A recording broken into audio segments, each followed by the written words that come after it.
Chosen one, pause for a moment, not because I'm asking you to, but because your body already did. You know the moment. That subtle tightening in your stomach when nothing technically went wrong. That quiet drop in energy when a certain name appears. That strange sense of heaviness you can't logically explain, even though everything looks fine on the surface. Listen carefully. That is not anxiety. That is recognition. Long before the mind learns to justify, minimize, or rationalize, the body remembers. It remembers patterns, frequencies, intentions.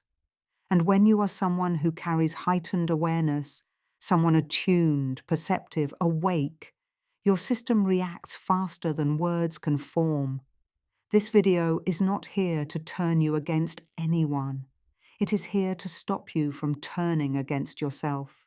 Because right now, many chosen ones are doing something dangerous. They are gaslighting their own intuition in order to keep the peace. They are explaining away warnings because the person in question is nice, familiar, or has history. They are silencing an inner alarm because it doesn't come with obvious proof. But ancient wisdom never required proof first. It required discernment. There are people who don't wish you harm, but who cannot coexist with your clarity, not because you did something wrong, but because your presence exposes what they are avoiding within themselves. And that friction doesn't always show up as hostility. More often, it shows up as subtle draining, confusion, emotional static, or an urge to shrink when you should be expanding. In this video, we're going to explore something that has been hidden in plain sight, why your nervous system reacts before your logic does, why certain connections feel heavy even when they look harmless, and why trusting that inner signal is not fear, but maturity. We'll draw from ancient philosophies, esoteric laws of energy, and practical spiritual insight to uncover how misaligned proximity works and how to protect yourself without drama, paranoia, or isolation. So let me ask you this, gently but honestly. What if the feeling you keep dismissing is actually the most accurate guidance you have right now? Stay with me. We're only just opening the door. Long before psychology gave names to intuition, and long before modern language tried to explain gut feelings, ancient civilizations already understood one truth with absolute clarity. Energy precedes behavior. In the earliest esoteric traditions, awareness was not centered in the brain, but in the body. The Egyptians called it the seat of Ma'at, the inner scale that weighs truth from distortion. The Taoists spoke of the lower dantian, the energetic center below the navel where authentic knowing arises before thought. In ancient Greece, this was known as gnosis, knowledge that does not come from reasoning but from direct inner recognition. To the ancients, intuition was not emotional. It was diagnostic. They believed that every human being carried a subtle sensory system, an internal instrument capable of detecting alignment or corruption in another's presence. This system could not be fooled by smiles, words, or social roles. It responded only to coherence. That is why, in mystery schools, initiates were trained to observe their bodily reactions around others. A sudden heaviness, a dulling of clarity, a loss of vitality, these were considered signs of energetic interference, not weakness. But here's the part most people don't know. Ancient texts repeatedly warn that the most dangerous disruptions do not come from obvious enemies. They come from proximity without resonance. In Gnostic writings, there is the concept of the hylic drain, a state where one individual unconsciously feeds on another's vitality because they lack internal source connection, not through malice, but through dependency. In Hermetic philosophy, This appears as inversion, when a person who has not integrated their inner shadow is drawn to someone who has begun to embody truth. The attraction is real, but so is the destabilization. This is why wisdom traditions emphasized distance, silence, and discernment, not isolation, but selective closeness. Even in early biblical texts, the danger is not described as hatred, but as misalignment. A man's enemies shall be they of his own household was never about violence. It was about frequency, about the subtle erosion that occurs when someone close to you cannot tolerate who you are becoming.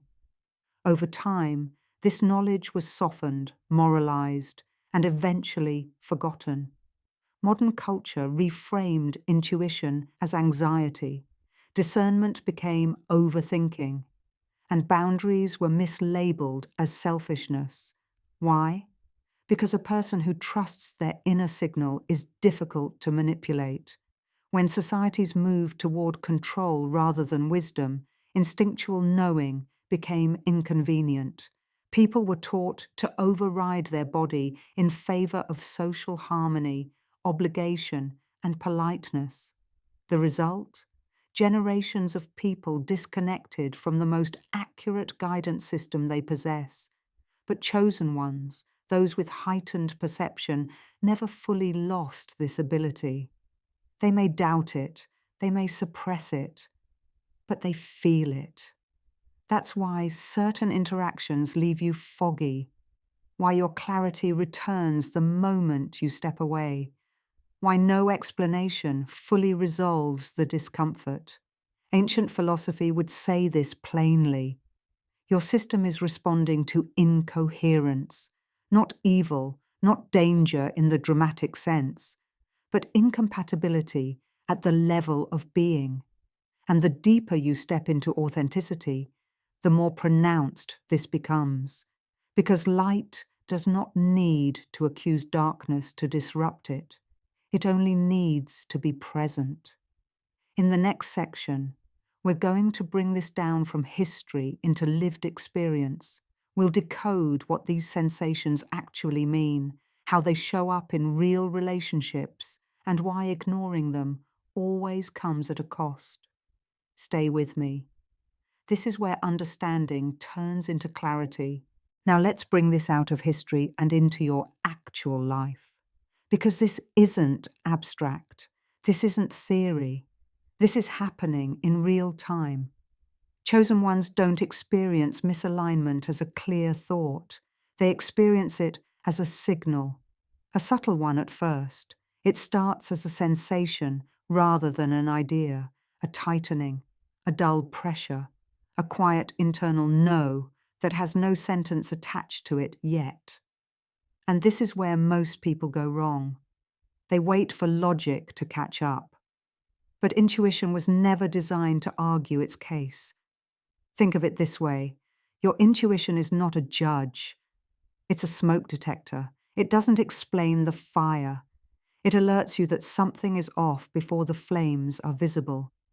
When you are highly perceptive, emotionally, spiritually, energetically, your system reads people the way others read weather.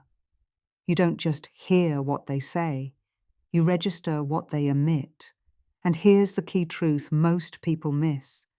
Your discomfort is not about what the person does. It's about what they require from your presence. Some people feel neutral around you. Some feel inspired. Some feel grounded. And some feel hungry. Not consciously, not maliciously, but energetically. They don't generate clarity on their own, so they borrow it. They don't produce inner movement, so they attach to yours. They don't know who they are becoming, so they orbit those who are. And when someone like that gets close to a chosen one, a quiet imbalance begins. You may notice that after talking to them, you feel more tired than before. Your motivation drops without reason. Your thoughts feel heavier, less clear. You feel oddly compelled to explain yourself. Nothing dramatic happened. no argument, no betrayal, just depletion. This is not because they are bad, it's because proximity amplifies difference. When two people are deeply misaligned internally, closeness creates friction, and friction always costs energy. Here's another pattern many chosen ones recognize too late. You feel better when you are alone than when you are with certain people. That should tell you everything. Healthy connection expands you. It doesn't require recovery time, but because you are empathic, reflective, and self-aware, you assume the problem must be you. You say things like, maybe I'm just tired. I'm probably overthinking. They mean well. And slowly, subtly, you begin to override your own signal. This is where intuition turns into exhaustion. Because intuition ignored doesn't disappear. It mutates. It becomes irritability, brain fog, emotional numbness, a sense of being stuck. Your system keeps sending alerts, but your mind keeps muting them. Now here's the part that matters. Chosen ones don't feel this with everyone, only with specific people, and that specificity is important. If it were anxiety, it would be generalized. If it were trauma, it would be triggered randomly. But this activates selectively. That tells us something precise is happening. Your nervous system is responding to misaligned attachment, not danger in the Hollywood sense, but a dynamic where your growth destabilizes the other person and their unresolved state destabilizes you. You're not imagining it, and you're not obligated to confront it yet. The mistake is thinking discernment requires confrontation. It doesn't. Discernment first requires recognition. In the next part, we're going to go deeper into the mechanics of why these dynamics form, why they intensify as you level up, and why certain people react to your expansion with subtle resistance rather than support. This is where patterns become visible, and once you see the pattern, you can never unsee it. Now let's go one layer deeper, because understanding the mechanism changes everything. What you're experiencing isn't random, and it isn't personal in the way you think. It's structural. Whenever someone begins to grow, internally, spiritually, psychologically, their field changes. Their boundaries become clearer, their direction sharpens, their tolerance for incoherence drops. This isn't arrogance, it's calibration. And calibration does something uncomfortable. It exposes contrast. People who are aligned with you feel more relaxed around you as you grow. People who are neutral stay neutral. But people who are internally conflicted feel destabilized. Here's the paradox. They may like you, they may care about you, they may even admire you, and still, your presence unsettles them. Why?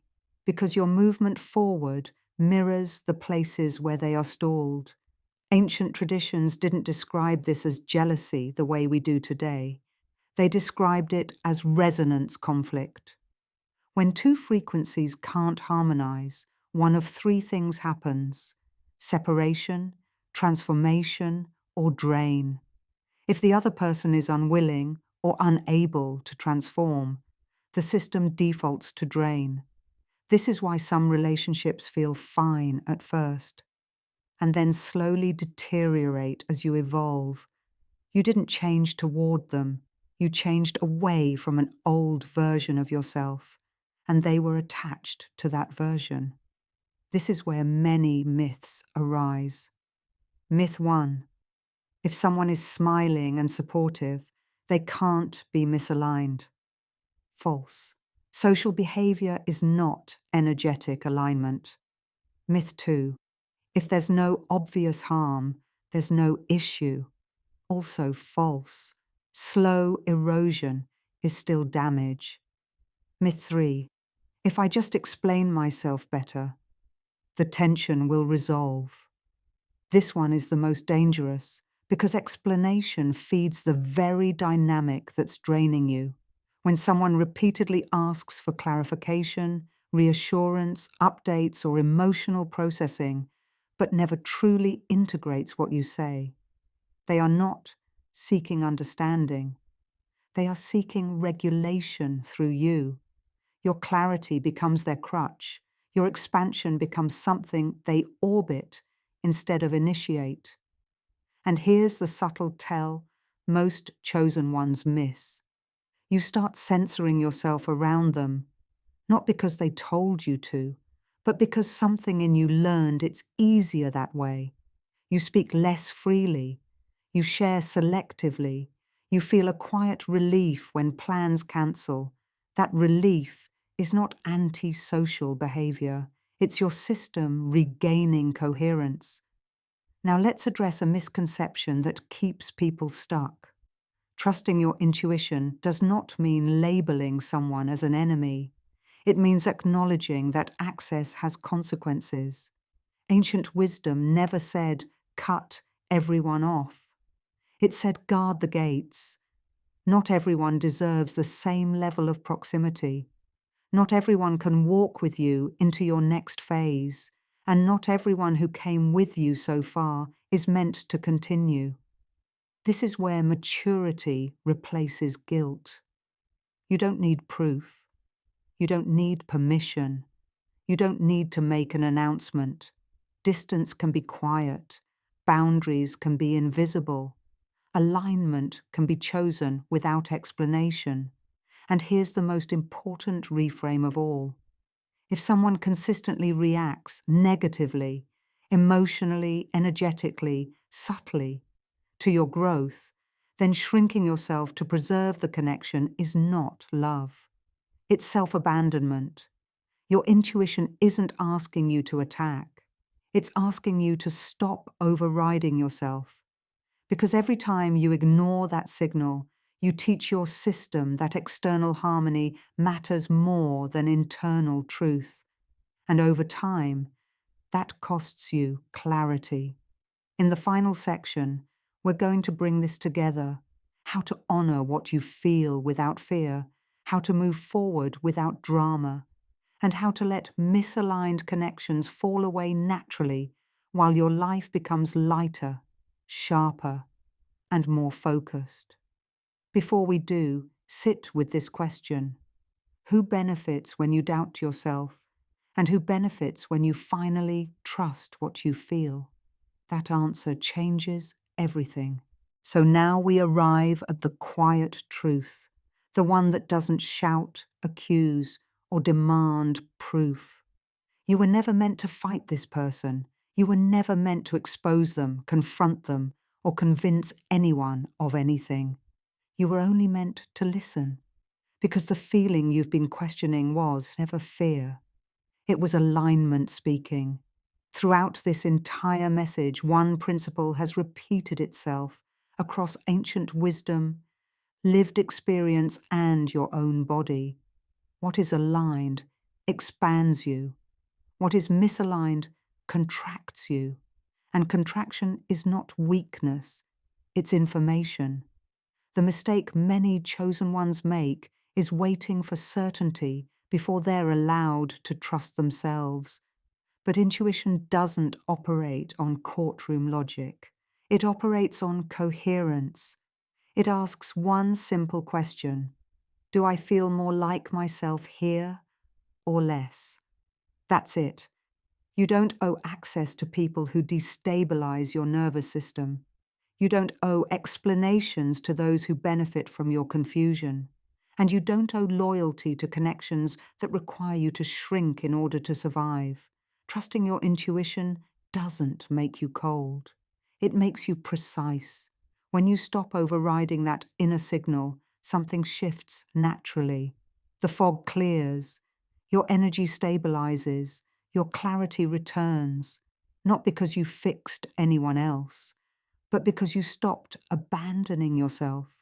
Here is the truth to carry with you. If your body relaxes when distance is created, that distance is medicine. If your spirit steadies in silence, that silence is guidance. Not everything that fades is a loss. Some things fade because they were only meant to walk with you for a season. So don't rush, don't dramatize, and don't doubt what you already know. Let alignment do the work for you. And before you go, I want you to anchor this. If this resonated with you, write 777 in the comments.